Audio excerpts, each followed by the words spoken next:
O avião decolava suavemente do aeroporto de Guarulhos, em São Paulo, cortando o céu nublado de uma tarde chuvosa de verão. Dentro da cabine de primeira classe, o ar-condicionado zumbia baixinho, misturando-se ao ronco distante dos motores. Isabela Vargas, herdeira de uma fortuna construída no ramo de cosméticos, afundava-se na poltrona de couro macio, o rosto pálido de exaustão. Aos 32 anos, ela era o retrato da elegância brasileira. Cabelos loiros impecavelmente alisados, maquiagem discreta que disfarçava as olheiras e um vestido de linho branco que custava mais do que o salário anual de muitos passageiros na classe econômica. Mas nada daquilo importava agora. Em seus braços, o bebê de 6 meses, Theo, chorava sem parar, um som agudo e insistente que ecoava como um alarme de incêndio. "Shh, meu amor, por favor", murmurava Isabela, balançando-o gentilmente enquanto tentava ajustar a chupeta na boca dele. O voo era para o Rio de Janeiro, uma viagem de rotina para supervisionar uma nova filial da empresa da família. Mas Theo, com sua febre baixa e irritação inexplicável, transformara o que deveria ser 1h30 de conforto em um inferno particular. A comissária de bordo, uma mulher de meia idade com sotaque nordestino suave, aproximou-se pela terceira vez, oferecendo um cobertor aquecido e um chupeta esterilizada. "Ele vai acalmar, senhora. Quer que eu segure um pouquinho enquanto a senhora descansa?" Isabela balançou a cabeça, os olhos marejados de frustração. "Não, obrigada. Ele só quer a mãe." Mas a verdade era que ela se sentia uma impostora naquela maternidade recente. Theo era o filho de um casamento relâmpago com um executivo que já havia partido para Nova York em negócios, deixando-a sozinha com as demandas de uma vida que nunca previra. A fortuna dos Vargas comprava jatinhos particulares e babás 24 horas, mas não silenciava o choro de um bebê em um voo comercial lotado. Ao redor, os passageiros da primeira classe lançavam olhares irritados. Um homem de terno, provavelmente um corretor da bolsa, bufou alto o suficiente para ser ouvido, e uma senhora idosa apertou os fones de ouvido com mais força. Na classe econômica, o barulho era ainda mais opressivo. O avião balançava levemente com as turbulências iniciais, e o cheiro de café requentado misturava-se ao suor coletivo de corpos apertados em assentos estreitos. João Silva, um homem negro de 45 anos, sentava-se na janela do meio da fileira 22, o corpo largo acomodado como podia, em um espaço que parecia feito para crianças. Ele era pedreiro autônomo, vindo de uma obra em São Paulo para visitar a família no subúrbio do Rio. A pele escura, marcada pelo sol das construções ao ar livre, e as mãos calejadas contavam uma história de luta diária. Madrugadas em canteiros de obra, ônibus lotados e contas que mal fechavam no fim do mês. Vestia uma camisa polo desbotada e jeans gastos, mas seus olhos castanhos carregavam uma calma profunda, forjada por anos de invisibilidade social. O choro de Theo atravessava as cortinas que separavam as classes, um lamento que se infiltrava em cada canto do avião. João ergueu o olhar do jornal amassado que lia, uma edição velha do Folha de São Paulo, com notícias sobre a inflação galopante e protestos contra a desigualdade. Ele conhecia bem aquele som. Tinha 3 filhos em casa, no Complexo do Alemão, e lembrava das noites em que o caçula chorava por fome ou cólica. "Coitado do pivete", murmurou para si mesmo, enquanto a passageira ao seu lado, uma jovem estudante com fones no ouvido, revirava os olhos. "Meu Deus, que barulho insuportável! Essa gente rica acha que pode tudo, né? Leva o bebê no jatinho e pronto." João não respondeu. Em vez disso, observou como o choro se intensificava, um ciclo vicioso que alimentava a tensão no ar. Ele pensou em sua esposa, Maria, que trabalhava como faxineira em um condomínio de luxo na zona sul do Rio. Ela sempre dizia: "A vida é como esse avião, João. Uns voam na frente e outros na cauda. Mas todo mundo sente o mesmo solavanco." Anos de racismo velado nas obras, chefes que o chamavam de negrão nas costas, oportunidades negadas por causa da cor da pele, o haviam tornado resiliente, mas não insensível. O choro do bebê o incomodava, não pela irritação, mas pela vulnerabilidade que evocava. Quantas mães como a dele, invisíveis nas periferias, lidavam com isso sozinhas, sem o luxo de uma cabine espaçosa. De repente, uma turbulência mais forte sacudiu o avião, e o choro de Theo atingiu um pico estridente. Isabela, no limite, sentiu as lágrimas quentes escorrerem pelo rosto. "Por que você não para, Theo? Mamãe está tentando." Ela o apertou contra o peito, o coração acelerado pela mistura de amor e desespero. A comissária voltou, dessa vez com uma expressão preocupada. "Senhora, talvez um pouco de leite morno, ou chamamos o médico a bordo." Mas Isabela sabia que nada adiantaria. Era como se o bebê sentisse sua própria angústia, o peso de uma vida privilegiada que, naquele momento, parecia uma prisão dourada. Enquanto isso, na econômica, João se mexeu inquieto. O homem ao seu lado, um vendedor ambulante com uma maleta surrada, resmungou. "Essa criança vai me deixar surdo. Deveriam botar ele na bagagem de mão." João franziu a testa, uma faísca de indignação acendendo em seu peito. Ele se levantou devagar, ignorando o cinto de segurança piscando, e caminhou pelo corredor estreito em direção à cortina da primeira classe. O coração batia forte, não de medo, mas de uma intuição que vinha da alma. Anos carregando o fardo de ser julgado pela aparência, o haviam ensinado a ver além das aparências. E ali, do outro lado daquela barreira fina, uma mulher rica chorava tanto quanto seu filho. A comissária o avistou e ergueu a mão. "Senhor, por favor, volte ao seu assento. Estamos em turbulência." Mas João parou, os olhos fixos na cena. Isabela, sozinha com o bebê vermelho de tanto gritar, o mundo ao redor indiferente. Ele respirou fundo, o ar rarefeito do avião enchendo seus pulmões. Algo o impulsionava, um ato simples, mas impensável para quem o via como apenas um homem negro na parte de trás. Sem dizer uma palavra, ele estendeu a mão, pronto para oferecer o que ninguém esperava. Compaixão genuína, vinda do fundo de uma vida de luta. O choro continuou, mas o avião, naquele instante, pareceu pausar, como se o destino tecesse um fio invisível entre mundos tão distantes. A comissária de bordo piscou os olhos, surpresa, enquanto João permanecia ali, a mão estendida como uma ponte improvável sobre o abismo das classes sociais. O avião tremia com outra rajada de turbulência, e o choro de Theo cortava o ar como uma sirene. "Senhor, por favor, é perigoso se levantar agora", insistiu ela, o tom urgente misturado a uma pitada de autoridade treinada. Mas João não recuou. Seus olhos, profundos e serenos, encontraram os de Isabela, que ergueu o rosto inchado de lágrimas, confusa e exausta. Eu posso ajudar", disse João, a voz grave e rouca, carregada do sotaque carioca das ruas do subúrbio. Ele falava devagar, como quem constrói uma parede tijolo por tijolo sem pressa. "Tenho 3 filhos em casa. Sei como é quando o pequeno não para." Isabela hesitou, o instinto de proteção materna colidindo com o mundo que a cercava, um universo de seguranças particulares e olhares julgadores. Um homem negro da econômica, aproximando-se dela na primeira classe. Era o tipo de cena que alimentava manchetes sensacionalistas ou piadas maliciosas em jantares de elite. Mas o desespero era maior que o preconceito velado. Theo se contorcia em seus braços, o rostinho vermelho e suado, e ela sentiu o peito apertar como se o avião inteiro a esmagasse. "Tudo bem", murmurou ela por fim, estendendo o bebê com mãos trêmulas.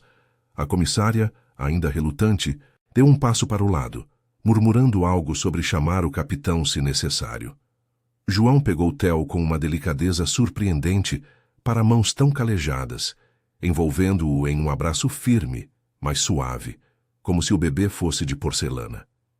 Ele se sentou na poltrona vazia ao lado de Isabela, um assento que custava uma fortuna por hora, e começou a balançá-lo devagar, o corpo largo contrastando com a delicadeza do gesto. "Ei, pivete, calma aí. O tio João vai te contar uma história daquelas que acalmam até o mar revolto." O choro diminuiu um pouco, transformando-se em soluços intermitentes, enquanto João murmurava uma canção de ninar que aprendera com a avó no Morro do Alemão. "Dorme, neném, que a lua tá no céu. O vento leva embora toda a dor que tem." A melodia era simples, rouca, ecoando as rodas de samba improvisadas nas lajes de casa, onde o funk misturava-se ao choro de crianças e o cheiro de feijão no fogão a gás. Isabela observava, hipnotizada, o contraste entre a camisa desbotada dele e o couro imaculado da poltrona. Pela primeira vez em meses, sentiu um alívio genuíno, como se o peso de ser a herdeira perfeita evaporasse por um instante. Enquanto o avião estabilizava, cortando as nuvens cinzentas sobre o interior de São Paulo, João continuou o balanço ritmado. Seus pensamentos vagaram para o rio que o esperava, o complexo do Alemão com suas vielas estreitas e muros grafitados, com protestos contra a violência policial. Ele saíra de lá aos 18, depois de perder o pai em um tiroteio cruzado entre traficantes e PMs, e construíra uma vida de pedreiro, erguendo os arranha-céus da Zona Sul para patrões que mal o olhavam nos olhos. Trabalhe duro, negrão, que um dia você chega lá, diziam eles, com sorrisos falsos que escondiam o desprezo. Mas ali, no ar rarefeito, ele era só um pai ajudando o outro pai, ou, no caso, uma mãe afogada em solidão. Isabela limpou o rosto com um lenço de seda, os olhos fixos no bebê que agora mordiscava a camisa de João, os soluços cedendo a bocejos. Obrigada, sussurrou ela, a voz embargada. Eu não sei o que deu em mim hoje. Ele nunca foi assim. João sorriu de lado, sem alarde, ajustando o Theo no ombro. É normal, dona. Bebê sente quando a mãe está cansada. E o senhor aí na frente. Deixou a senhora sozinha com isso tudo? Ele gesticulou vagamente para o assento vazio ao lado dela, o tom casual, mas carregado de uma empatia que cortava como faca afiada. Ela baixou o olhar, as unhas perfeitamente manicuriadas, tamborilando na bolsa de grife. Meu marido, ele viaja muito, negócios em Nova York. Eu cuido do Theo sozinha, na maior parte do tempo. As palavras saíram como confissão, algo que ela raramente admitia em círculos onde fraqueza era sinônimo de fracasso. A vida dos Vargas era um império. Fábricas em São Paulo, exalando perfumes caros, lojas reluzentes na Avenida Paulista, jantares em iates na Baía de Guanabara. Mas por trás das capas de revista, havia noites em claro com o bebê, babás que vinham e iam. Foi um vazio que o dinheiro não preenchia. Eu tenho tudo, mas parece que nada basta. João assentiu, compreendendo mais do que as palavras diziam.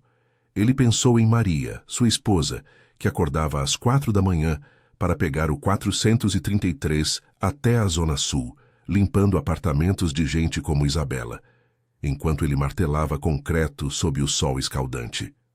Eu sei como é, dona. Minha Maria trabalha o dia todo em um condomínio chique no Leblon. Limpa a casa de rico, ouve história de vida boa, mas volta para nossa casinha no morro exausta. A gente tem 3 filhos. O mais velho, Pedro, 15 anos, sonha em ser engenheiro, mas a escola pública está caindo aos pedaços. O meio, Lucas, brigou na rua por causa de bullying. Chamam ele de pobre pretinho. E a caçula, Ana, de 8, chora quando vê notícia de tiro no bairro. Ele pausou. O choro de Theo agora um ronco suave contra seu peito. A vida não é justa, né? Uns voam na frente, outros na cauda. Mas o solavanco pega todo mundo. Isabela sentiu um aperto no coração, as diferenças entre eles se dissolvendo como névoa. Pela janela, o avião sobrevoava as serras verdes de Minas, o sol poente tingindo o horizonte de laranja, contrastando com o cinza das favelas que ela via de relance em voos passados. Eu nunca pensei nisso assim, admitiu ela, a voz baixa. Quer dizer, eu vejo as notícias, os protestos na Cinelândia, mas é distante. Meu mundo é o shopping, as reuniões no escritório envidraçado na Faria Lima. João riu baixinho, sem amargura. Distante para quem pode pagar o ingresso, dona. Mas olha só, seu menino está dormindo. Às vezes uma mão amiga basta para mudar o rumo. A comissária voltou, dessa vez com um copo de água e um biscoito para João, o olhar suavizado pela cena. Ele acalmou mesmo. Obrigada por isso. Mas enquanto o avião descia rumo ao Galeão, sob um céu que clareava, Isabela sentiu algo se transformar dentro dela. O homem que segurava seu filho não era só um passageiro da econômica. Era um espelho de resiliência, um lembrete de que a compaixão não respeitava divisórias. Theo dormia profundamente e, pela primeira vez, ela sorriu de verdade, imaginando como aquela viagem rotineira poderia virar o início de algo maior, uma conexão que desafiava as barreiras invisíveis do Brasil desigual. João devolveu o bebê com cuidado, os olhos encontrando os dela em um silêncio cúmplice. Qualquer coisa, dona, é só chamar. A vida é curta para sofrer sozinho. O avião tocou o solo com um solavanco suave, e o mundo lá fora, o rio úmido e pulsante, com suas praias de elite e morros esquecidos, os esperava pronto para entrelaçar destinos improváveis. O avião taxou na pista do Aeroporto Internacional do Galeão, sob um céu carregado de nuvens escuras, o ar úmido do Rio de Janeiro invadindo as narinas assim que as portas se abriram. A chuva fina começava a cair, transformando o asfalto em um espelho reluzente que refletia as luzes neon dos táxis e os outdoors gigantes de propaganda de cerveja e carnaval. Isabela Vargas apertou Theo contra o peito, o bebê agora dormindo profundamente. Exausto do choro que havia durado quase toda a viagem, seu coração ainda batia acelerado, não pela turbulência, mas pela estranha gratidão que sentia por um homem que mal conhecia. João Silva, ao lado dela, recolhia sua mochila surrada do compartimento superior, o corpo suado colando a camisa na pele escura. A comissária de bordo, ainda boquiaberta com a cena improvável, murmurou um boa viagem educado enquanto os passageiros da primeira classe se dispersavam. Isabela observou João se dirigir à saída da econômica, a cortina fina se fechando atrás dele como uma barreira que ela agora questionava. "Espere!" chamou ela, a voz ecoando no corredor quase vazio. Ele parou, virando-se com uma expressão de surpresa genuína, as mãos calejadas segurando a alça da mochila. Eu não sei seu nome. Obrigada de novo. Você salvou o voo inteiro para mim." "João", respondeu ele simples, com um sorriso que enrugava os cantos dos olhos. "João Silva. E não foi nada, dona. Qualquer pai faria o mesmo." Mas Isabela sabia que não era qualquer pai. Naquele avião, dividindo o espaço com o cheiro de fast food requentado e olhares cansados de quem mal podia pagar a passagem, ele havia cruzado uma linha invisível. Ela desceu os degraus com cuidado, o salto alto clicando no piso. Theo, aninhado no carrinho de bebê high-tech que uma assistente havia levado até o avião. No saguão lotado, o burburinho de vozes misturava-se ao anúncio rouco de voos atrasados. Passageiros para Brasília, atenção ao portão 12. Famílias se abraçavam. Vendedores ambulantes ofereciam cartões de celular pré-pagos e o ar cheirava a café forte e pão de queijo de uma lanchonete próxima. João acenou, pronto para se misturar à multidão em direção ao ponto de ônibus. Mas Isabela o alcançou, ignorando os olhares curiosos de um grupo de executivos que esperavam um motorista particular. "Deixe-me retribuir. Pelo menos um café? Meu carro está aqui fora, e Theo precisa de uma troca de fralda antes de irmos para casa." Ele hesitou, os olhos varrendo o saguão. O luxo das lojas duty-free com perfumes caros, contrastando com os banheiros públicos lotados onde mães de baixa renda trocavam bebês em colos exaustos. "Não precisa, dona Isabela. Eu pego o 322 para o centro e depois o 433 para o alemão. A família me espera." Mas ela insistiu, o tom firme como em reuniões de conselho da empresa. "Por favor, é o mínimo." Relutante, João concordou, e eles saíram para o ponto de embarque, onde o ar quente e chuvoso os envolveu como um abraço pegajoso. O carro dela, um SUV preto blindado com placa especial, esperava com o motorista de boné, limpando o para-brisa contra a garoa. Dentro, o couro frio e o ar-condicionado contrastavam com o caos do aeroporto. Theo acordou choramingando baixinho, mas Isabela o acalmou com um brinquedo musical, que tocava uma versão eletrônica de Aquarela do Brasil. João sentou-se no banco de trás, desconfortável, as botas de trabalho deixando marcas no tapete impecável. A viagem pelo Rio era um filme em movimento, da linha vermelha engarrafada com motos zigue-zagueando entre os carros, passando pelas favelas que se agarravam às encostas, como veias pulsantes da cidade. A chuva tamborilava no teto, e Isabela quebrou o silêncio. Você mora no complexo do Alemão? Eu ouvi histórias. A violência, as UPPs que não funcionam. João olhou pela janela, vendo as luzes piscantes de barracos improvisados, onde crianças jogavam futebol em ruas de paralelepípedos irregulares. Moro sim, cresci lá. Meu pai foi morto num tiroteio em 98, quando os traficantes e a polícia se pegaram no morro. Minha mãe criou nós 4 sozinha, vendendo marmita na feira. Hoje, o bairro tá melhor em partes. Tem creche nova, mas ainda rola bala perdida. Semana passada, o Lucas, meu filho do meio, viu um amigo baleado na esquina. Ele tem 12 anos, dona. Imagina o trauma. Isabela sentiu um nó na garganta, apertando o volante imaginário, enquanto o carro desviava de um buraco na pista. Sua vida era o oposto. Apartamento de cobertura na Barra da Tijuca, com vista para o mar, academia particular e terapias semanais para lidar com a ansiedade executiva. O marido, Carlos, ligava de Nova York prometendo voltar em 2 semanas, mas eram meses de ausências. Theo era uma bênção, mas também um lembrete de sua solidão. Noites em que o choro dele ecoava nos corredores vazios de mármore. Eu sinto muito. Meu mundo é tão isolado. Eu gerencio fábricas em SP, lojas no Rio, mas nunca entro nos morros, nunca vejo de perto. É como se o Brasil fosse 2 países. João assentiu, a voz baixa contra o ronco do motor. É isso mesmo. 2 Brasis. Um que brilha na TV com samba e praia e outro que luta para sobreviver. Minha Maria, minha mulher, limpa apartamentos no Leblon. Ela ouve as patroas reclamando de empregada folgada. Mas quem acorda às 3 da manhã para pegar o busão sou eu, para levar as crianças na escola. O Pedro, o mais velho, quer estudar engenharia, mas a mensalidade das particulares é um sonho distante. Ele me ajuda na obra agora, carregando cimento, mas sonha em construir pontes, não muros de favela. O carro parou em um café na Zona Sul, um lugar chique com mesas de vidro e cappuccinos a R$ 20. A chuva havia parado, deixando o ar fresco e o cheiro de asfalto molhado.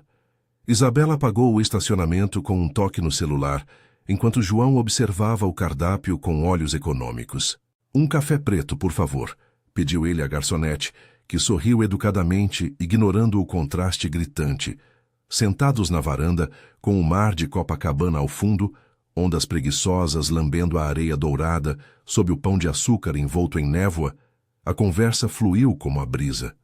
Theo brincava no carrinho, mordiscando um biscoito, alheio ao abismo que os separava. Você me fez pensar, confessou Isabela mexendo o latte com canela. Eu tenho tudo, mas me sinto vazia. Carlos viaja tanto que Theo mal o conhece. E eu? Corro de reunião em reunião, achando que o sucesso é isso. Mas ver você com ele foi real, sem frescuras.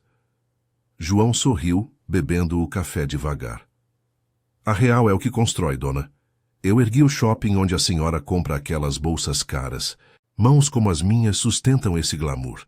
Mas a gente não reclama, só quer uma chance justa para os filhos.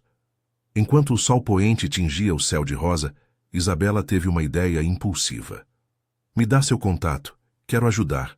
Talvez com a escola do Pedro ou algo para Maria. Não é pena, é gratidão. João hesitou, o orgulho de anos de luta piscando nos olhos, mas algo na sinceridade dela o convenceu. Ele anotou o número no guardanapo, e eles se despediram com um aperto de mão, calejado contra macio, pobre contra rico. O carro dela rumou para a Barra, passando por condomínios fortificados com seguranças armados, enquanto João pegava o ônibus na avenida, o 433 lotado de trabalhadores voltando para casa. Naquela noite, no apartamento iluminado por lustres de cristal, Isabela deitou Theo no berço high-tech. O choro agora um eco distante. Mas sua mente girava em torno de João, das histórias do alemão, da desigualdade que pulsava como veias sob a pele da cidade. No morro, João chegou em casa suado, abraçando Maria e as crianças em uma sala simples, com TV ligada no jornal mostrando protestos na Candelária. Hoje foi diferente, amor, murmurou ele, enquanto o jantar de arroz e feijão fumegava. Algo havia mudado no ar úmido do rio, uma semente de conexão, plantada no céu de São Paulo, agora brotando nas ruas divididas da capital carioca. Mas o caminho à frente seria cheio de tropeços, como as calçadas irregulares do subúrbio, testando se aquela ponte resistiria ao peso das realidades cruzadas. Dias depois, o sol escaldante do Rio batia impiedoso nas ruas do Complexo do Alemão, transformando o asfalto irregular em uma frigideira coletiva. João Silva saía de casa cedo, como sempre, o corpo ainda dolorido da obra no dia anterior. A pequena residência de tijolos aparentes, com telhado de zinco que rangia ao vento, era um oásis precário no labirinto de vielas. Paredes descascadas pintadas com murais de protesto contra a violência policial. Crianças correndo descalças entre pilhas de lixo e o cheiro persistente de esgoto misturado ao aroma de pão fresco da padaria da esquina. Maria, sua esposa, já havia saído para o trabalho deixando o café da manhã pronto. Pão com margarina e café adoçado com pouco açúcar para esticar o salário. João, o Pedro tá com febre de novo. A escola ligou ontem, disse que ele perdeu mais aulas, murmurou Maria na noite anterior, os olhos cansados sob a luz fraca da lâmpada econômica. Ela limpava o suor da testa com a barra do avental, as mãos ásperas de anos, esfregando pisos de mármore em casas que pareciam palácios. João assentira, o peito apertado, prometendo levar o filho ao posto de saúde no dia seguinte. Pedro, aos 15 anos, era o orgulho da família. Alto como o pai, com pele escura e olhos inteligentes que devoravam livros emprestados da biblioteca comunitária. Mas o sonho de engenharia esbarrava na realidade cruel. Escola pública superlotada, professores desmotivados e uma gripe recorrente que o mantinha fora das aulas, abrindo portas para o ócio perigoso das ruas. Na obra, um condomínio de luxo na Barra da Tijuca, João martelava vigas de concreto sob o sol das 10 da manhã, o capacete suando na testa. O capataz, um homem magro de sotaque paulista, gritava ordens. Mais rápido, Silva! Esses apartamentos têm que ficar prontos para o Natal para os ricos da Zona Sul.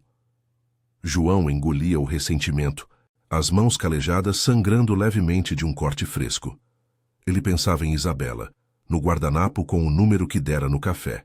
Ela havia ligado 2 vezes, a voz educada do outro lado da linha, oferecendo ajuda com a escola do Pedro. Mas o orgulho o impedia de responder. Não sou pedinte, resmungava para si mesmo, enquanto o rádio da obra tocava notícias sobre enchentes nas favelas vizinhas, vítimas de um temporal que o governo ignorava.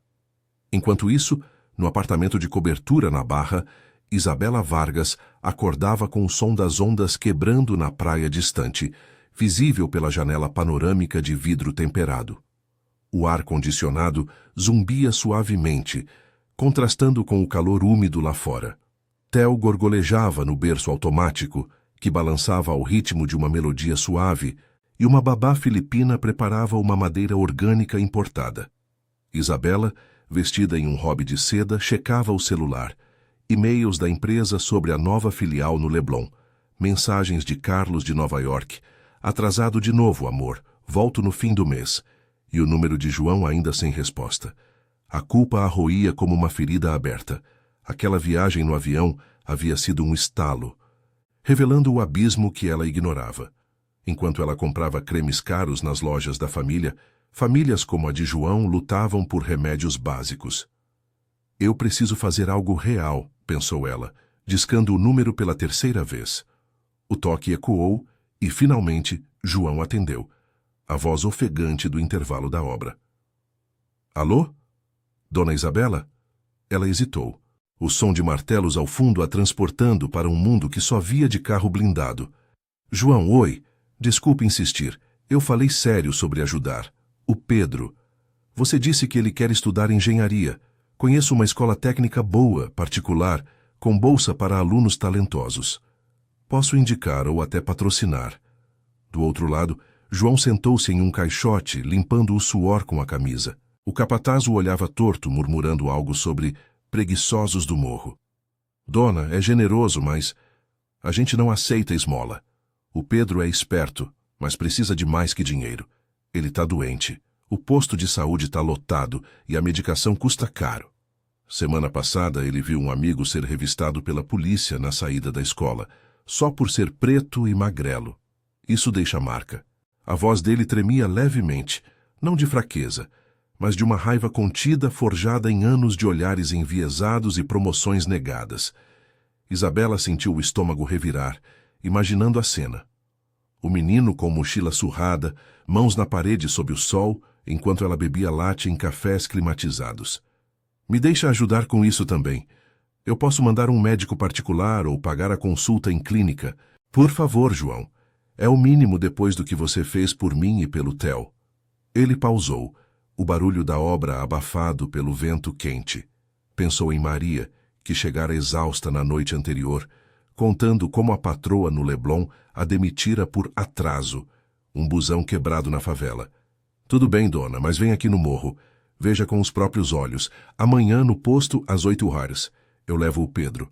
No dia seguinte, o céu do Rio amanheceu cinzento com nuvens pesadas prometendo mais chuva. Isabela dirigiu o SUV sozinha, ignorando o motorista, o coração acelerado ao entrar na linha vermelha. O trânsito era um caos, buzinas irritadas, motos cortando o fluxo e, de repente, as encostas do alemão surgindo como um mundo paralelo. Barracos empilhados, roupas estendidas em varais improvisados e o eco distante de um funk tocando em uma caixa de som. Ela estacionou perto do posto de saúde, um prédio baixo e desgastado, com filas enrolando pela calçada, mães com bebês no colo, idosos tossindo e o cheiro de desinfetante misturado à urina. Olhares curiosos a seguiram, o carro de luxo, a mulher loira de óculos escuros, parecendo uma turista perdida. João esperava na entrada, Pedro ao lado, pálido e quieto, vestindo uma camiseta limpa, mas desbotada. Dona Isabela, que bom que veio, disse ele apertando a mão dela com firmeza. O menino ergueu os olhos, tímido, mas com uma faísca de curiosidade. Dentro do posto, o ar era abafado, ventiladores rangendo inutilmente contra o calor. A enfermeira sobrecarregada atendeu rápido. Febre alta, infecção respiratória, receita para antibióticos que custariam R$ 150. Isabela pagou na hora com o cartão, enquanto João observava, o orgulho lutando contra a gratidão. Na saída, sob a garoa fina que começava a cair, eles caminharam pela viela estreita. Crianças jogavam bola contra uma parede grafitada com Black Lives Matter em spray. Pedro abriu-se um pouco. Eu gosto de matemática, tia. Quero construir coisas que ajudem o morro, tipo pontes seguras para os ônibus. Isabela sorriu, o coração inchando. Você vai conseguir. Eu vou te ajudar com a inscrição na escola. Mas o momento foi interrompido por sirenes distantes. Uma operação policial no morro vizinho, o pânico se espalhando como fumaça. João puxou o filho para perto, os olhos alertas. Melhor a senhora ir, dona. Aqui, as coisas esquentam rápido. De volta ao carro, Isabela dirigiu devagar, as lágrimas embaçando o para-brisa. O Brasil que ela conhecia, shoppings reluzentes, jantares em rooftops, agora parecia uma bolha frágil. Naquela noite, ligou para João. Obrigada por me mostrar. Amanhã eu cuido da matrícula do Pedro. Ele em casa, com Maria abraçando-o após o jantar simples, sentiu uma esperança tímida brotar. Mas o caminho era longo. Preconceitos na escola, dúvidas da família e o peso da desigualdade que não se desfazia com um gesto. A chuva caía forte no alemão, lavando as ruas, mas não as feridas profundas. Ainda assim, aquela conexão nascida no céu começava a enraizar na terra árida da realidade carioca, prometendo mudanças que testariam a todos. Semanas se passaram como um rio caudaloso no Rio de Janeiro, carregando as promessas e os tropeços da vida cotidiana. Isabela Vargas estacionou o SUV na entrada do Colégio Técnico da Barra, um prédio moderno de vidros espelhados e jardins impecáveis, onde o ar-condicionado filtrava o calor úmido da manhã de primavera. O sol filtrava pelas folhas das palmeiras, lançando sombras dançantes no estacionamento lotado de carros importados. Ela ajustou o vestido simples de algodão, uma escolha deliberada para não se destacar tanto, e pegou a pasta com os documentos de Pedro. Theo, agora com 7 meses, dormia no bebê conforto no banco de trás. alheio ao peso que a mãe carregava nos ombros. Desde a visita ao alemão, Isabela havia cancelado 2 reuniões na empresa para lidar com isso, ignorando os olhares questionadores da secretária. "Você está bem, Isabela? Parece distraída", perguntara ela, mas a herdeira só sorria vagamente, a mente dividida entre balanços financeiros e o eco de sirenes distantes. João e Pedro a esperavam na calçada, o menino com uma camisa social emprestada que ficava larga nos ombros magros, os cabelos curtos penteados com cuidado. João, de jeans limpo e camisa polo, parecia deslocado entre os alunos de uniforme impecável que entravam rindo, mochilas de marca nas costas. "Bom dia, dona Isabela", cumprimentou ele, a voz grave cortando o burburinho de conversas sobre vestibular e intercâmbios. Pedro ergueu os olhos, uma mistura de empolgação e nervosismo no rosto ainda pálido da recente infecção. A medicação que ela pagara havia surtido efeito, mas as noites de febre o deixavam fraco e o estigma da escola pública ainda pairava como uma nuvem. Eles entraram no saguão climatizado, onde o cheiro de café fresco misturava-se ao perfume caro das secretárias. A coordenadora, uma mulher de meia-idade com óculos de armação fina e sotaque carioca polido, os recebeu em uma sala envidraçada. "Então, Pedro Silva, vimos o currículo, notas excelentes em matemática apesar da escola de origem", disse ela, folheando os papéis com um sorriso que não chegava aos olhos. Isabela sentou-se ao lado, o coração acelerado. "Ele merece essa chance. Eu garanto o patrocínio integral. Mensalidade, material, até curso extra de inglês." A coordenadora ergueu uma sobrancelha, olhando de relance para João, cuja pele escura e mãos calejadas contrastavam com o ambiente estéril. "É admirável, senhora Vargas, mas precisamos avaliar o perfil familiar. O programa de bolsas é para alunos que se integrem bem, o complexo do alemão. Bem, há estatísticas sobre evasão e problemas disciplinares."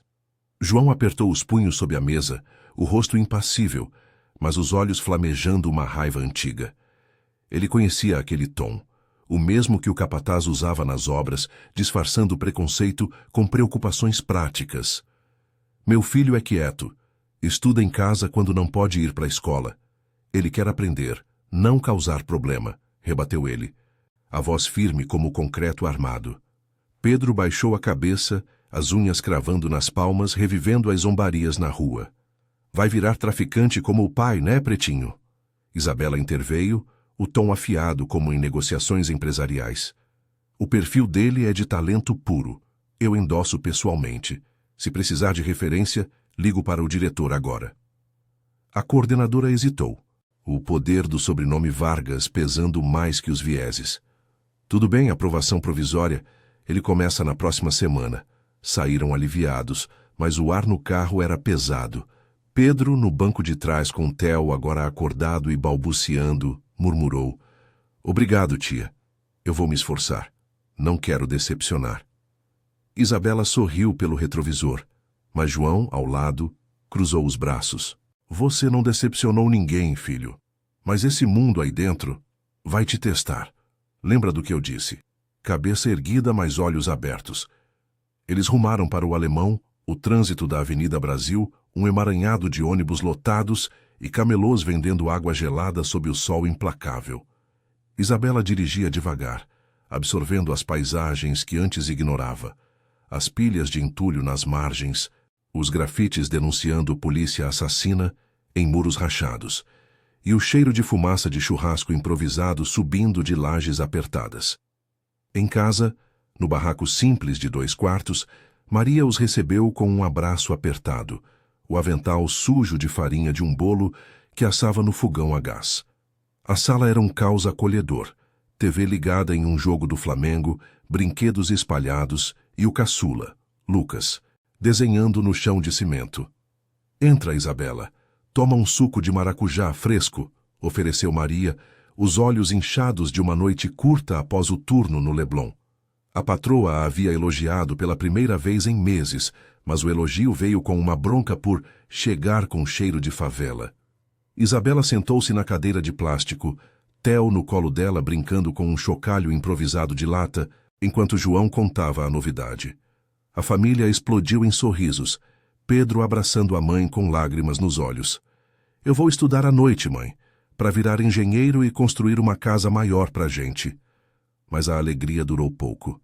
Naquela tarde, enquanto Isabela voltava para a Barra, o celular tocou. Carlos, o marido, de volta mais cedo de Nova York. Isabela, o que é essa história de patrocínio para um garoto de favela? Meu assessor viu os gastos. Estamos investindo em caridade agora. A empresa tem imagem a zelar. A voz dele era fria, ecoando do escritório envidraçado em Manhattan, onde ele fechava deals milionários. Ela parou o carro em um sinal na Avenida Niemeyer, o mar agitado abaixo refletindo sua turbulência interna. Não é caridade, Carlos. É ajudar alguém que me ajudou. Você nem estava no avião nem viu o Theo chorando. Ele riu seco. Eu viajo para sustentar isso tudo. Não me venha com culpa branca. Amanhã tem reunião com os acionistas.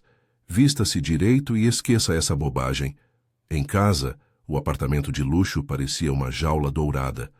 Lustres de cristal iluminando quadros abstratos, a babá arrumando o berço de Theo, enquanto Isabela andava de um lado para o outro na varanda.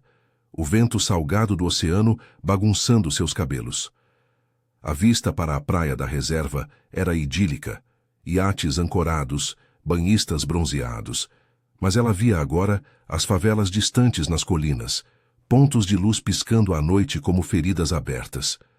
Ligou para João, a voz trêmula. Eles aprovaram o Pedro, mas... Meu marido não gostou. Ele acha que é impróprio. Do outro lado, no alemão, João estava na laje consertando uma goteira após uma chuva rápida, o som de funk ecoando de uma festa vizinha. Dona, eu avisei que não era fácil. O Pedro vai começar, mas se rolar olhares tortos na escola, ele aguenta. Como eu aguento na obra. Na manhã seguinte, Pedro pegou o ônibus 433 lotado, o corpo espremido entre trabalhadores suados, a mochila nova, presente de Isabela, colada ao peito. A escola era um mundo novo, salas com projetores, colegas de carros particulares que cochichavam ao vê-lo entrar. De onde veio esse aí? Favela? Sussurrou uma garota loira, e Pedro sentiu o rosto queimar, mas ergueu o queixo, sentando-se na frente. À tarde, um professor elogiou sua resolução de equações, e pela primeira vez, ele sorriu de orgulho genuíno. João, na obra, recebeu a notícia por mensagem, o coração leve, apesar do sol queimando a pele. Mas à noite, em casa, Maria chorou baixinho. E se não der certo? E se ele se machucar tentando ser o que não é? João a abraçou, o cheiro de feijão no ar misturando-se ao suor do dia. Ele é o que sempre foi, forte como nós. Isabela sozinha no jantar, Carlos chegara atrasado de novo, sentiu a solidão apertar como uma corda. Mandou uma mensagem para João. Pedro, como foi? Eu tô aqui se precisar. A resposta veio simples. Bom começo. Obrigado por acreditar. O rio pulsava lá fora com suas contradições. O glamour da Zona Sul e o pulsar resistente do morro. A conexão entre eles crescia, mas as rachaduras apareciam. Preconceitos na escola, pressões no casamento de Isabela e um incidente iminente no alemão que testaria tudo. A chuva voltava a cair, lavando as ruas, mas deixando poças que refletiam as lutas não resolvidas. Ainda assim, uma faísca de mudança brilhava, frágil como o amanhecer sobre a baía de Guanabara. A noite caía pesada sobre o complexo do alemão, como um manto úmido que sufocava as luzes fracas das lâmpadas de rua. A chuva fina persistia, transformando as vielas em riachos de lama que escorriam entre os paralelepípedos irregulares, carregando lixo e folhas podres para as sarjetas entupidas. João Silva voltava da obra mais cedo que o habitual. O corpo exausto curvado sob o guarda-chuva improvisado de plástico, a mochila pesada com ferramentas tilintando a cada passo. O ar cheirava a terra molhada e fumaça de fogueiras improvisadas, onde vizinhos se reuniam para espantar o frio. No rádio comunitário, uma voz rouca anunciava outra operação policial na favela vizinha, sirenes ecoando como um presságio distante. Em casa, o barraco de 2 cômodos pulsava com o burburinho da família. Maria mexia o feijão no fogão a gás, o vapor subindo para o teto baixo, enquanto Lucas e Ana brincavam no chão de cimento úmido, rindo de um jogo de cartas velhas. Pedro chegava da escola técnica, o uniforme novo amarrotado pelo ônibus lotado, os olhos brilhando apesar do cansaço. Pai, hoje o professor me chamou para ajudar na exposição de física. Eles disseram que eu sou bom nisso, contou ele, largando a mochila na cadeira de plástico. João sorriu, bagunçando os cabelos do filho, mas o orgulho misturava-se a uma sombra de preocupação. As últimas semanas haviam sido um teste. Olhares enviesados dos colegas na escola, sussurros sobre o garoto da favela e uma bronca do diretor por atraso. O 433 quebrara na linha vermelha, como sempre. Você está se saindo bem, filho. Continua assim, murmurou João, sentando-se à mesa improvisada de compensado. Maria serviu o jantar. Arroz soltinho, feijão com torresmo e uma salada de folhas murchas do mercadinho da esquina. O celular de João vibrou. Uma mensagem de Isabela. Como foi o dia do Pedro? Theo tá bem, mas sinto falta da nossa conversa. Amanhã eu passo aí com os livros extras. Ele respondeu breve, o polegar calejado deslizando na tela rachada. Tudo certo, obrigado. Mas o peito apertava. A ajuda dela era um bálsamo, mas atraía olhares no bairro. Agora o negrão tá de bem com a patroa rica? Vai virar capacho? Zombavam alguns vizinhos na padaria, o racismo velado envenenando o ar como o esgoto exposto. Enquanto isso, na Barra da Tijuca, o apartamento de Isabela Vargas era um oásis de silêncio opressivo, interrompido apenas pelo zumbido do ar-condicionado e o choro intermitente de Theo no berço high-tech. A varanda envidraçada oferecia uma vista panorâmica da praia noturna, ondas escuras lambendo a areia iluminada por postes, iates balançando na marina distante. Mas Isabela andava de um lado para o outro na sala de mármore polido, o hobby de seda colando à pele suada, apesar do frio artificial. Carlos chegara de Nova York na véspera, o terno Armani pendurado no closet, mas o casamento era uma corda esticada ao limite. Você tá obcecada com essa família de favela, explodira ele no jantar, o garfo batendo no prato de porcelana fina. A empresa tem imagem, Isabela. Os acionistas vão rir se souberem que a herdeira dos Vargas está bancando moleque de morro. É caridade barata, ou pior, culpa branca para se sentir bem. Ela parara, os olhos marejados fixos no horizonte escuro. Não é caridade, Carlos, é real. Você nem viu o Theo chorando no avião, nem ouviu as histórias do João. Ele constrói os prédios que você investe e o Pedro. Ele é talentoso, como o Theo pode ser um dia.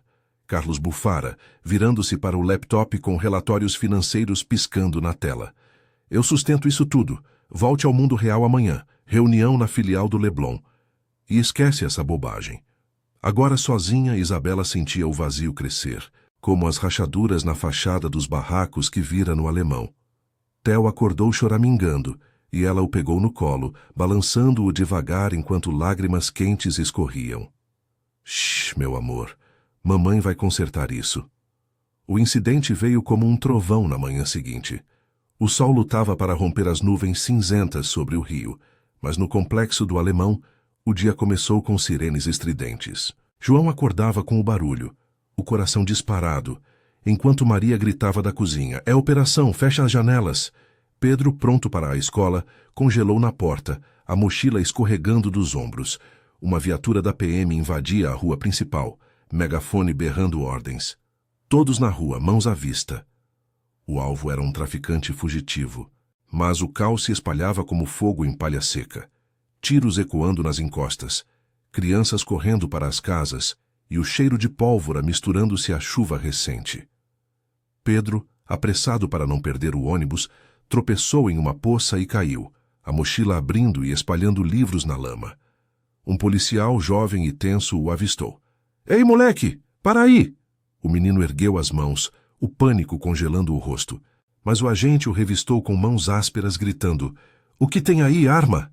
Era só um caderno de equações, mas o medo era palpável, o mesmo que João sentira aos 18, quando perdera o pai em um tiroteio cruzado. "Ele é só um aluno oficial. Vai para a escola", implorou João, correndo da casa, o peito arfando. O policial recuou, murmurando algo sobre precaução, mas o dano estava feito. Pedro tremia, lágrimas sujando a lama no rosto. O sonho da engenharia parecendo frágil como papel molhado. Isabela, dirigindo para o alemão com os livros na mala do SUV, ouviu as sirenes pelo rádio do carro. O trânsito na linha vermelha parava, helicópteros zumbindo no céu, e ela acelerou, o coração na garganta. Chegou ao posto de saúde, onde Maria esperava, os olhos vermelhos. Foi o Pedro, a polícia. Eles o trataram como bandido. Ele está destruído. Isabela encontrou o menino na sala apertada, sentado em um banco de plástico, o uniforme sujo. Ei, Pedro, eu trouxe os livros de física avançada. Você ainda vai construir aquelas pontes. Ele ergueu o olhar, a voz rouca. Pra quê, tia? Se nem posso andar na rua sem medo. João entrou, o rosto marcado pela raiva contida, e Isabela o puxou para o lado, no corredor abafado, cheirando a álcool e desinfetante. Eu vou ajudar. Não só com a escola. Vou falar com advogados, com a imprensa. Isso não pode continuar. Ele balançou a cabeça, exausto. Dona, você não entende. É o dia a dia aqui. Mas, Mamri, obrigado por vir. Naquela tarde, ela levou Pedro à escola apesar do trauma, insistindo com a coordenadora. Ele precisa de apoio, não de julgamento.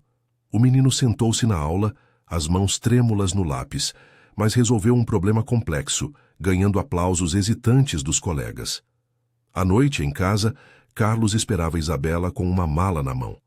Eu soube da operação. Você foi para a favela de novo? Isso acaba aqui. Amanhã demito o suporte para esse garoto. Ela enfrentou-o, Theo no colo dormindo pacificamente. Não, Carlos, eu vou continuar, porque o João me ensinou que compaixão não é luxo, é necessidade. Se você não entende, talvez seja a hora de voarmos separados. Ele pausou, o silêncio pesado como a chuva que voltava a cair na janela.